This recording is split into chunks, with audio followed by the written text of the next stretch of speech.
Ba đô thế na Eden honin thêm chẳng dâu hi dòng lệ phun chi lô ba ba thuộc về hình duy đâu dinh Adam ma ba Adam sunga bahi na sang mi pa ngày ta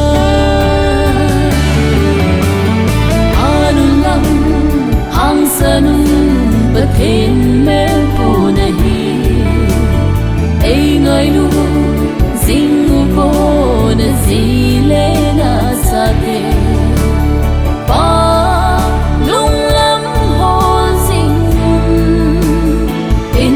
lệ hậu bừng đi mà vanga isa kai bol hay đi mi pa te pathin pa thei bu chẳng dinh lao bên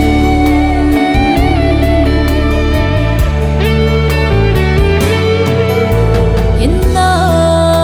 đam na nei po le pa em bo gimna di vana thona papa ta sa le laga baka ve zuyu acha ti dia tao sing mi pa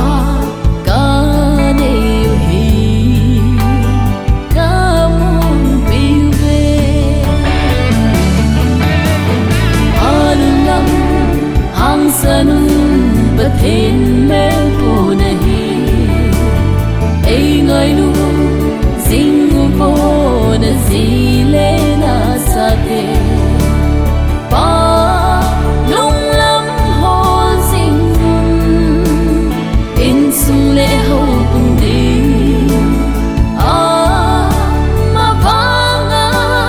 isa kai bol hey di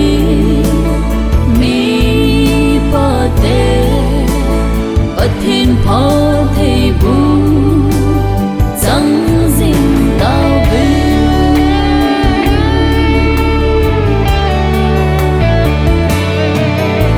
hin lei gi khen namun a hi zin ei da lava chi masa zong le hatin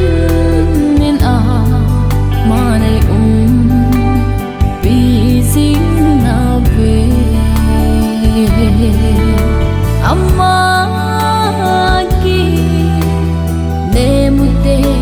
amma di kan khodi agel zinga anulam hang sanun bathin me po nahi ei ngai nu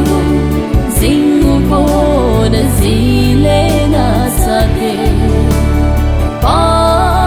lung lam ho zingun in sung lệ hậu bừng đi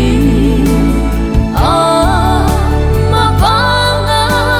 isa kai bol hay đi mi pa te pathin pa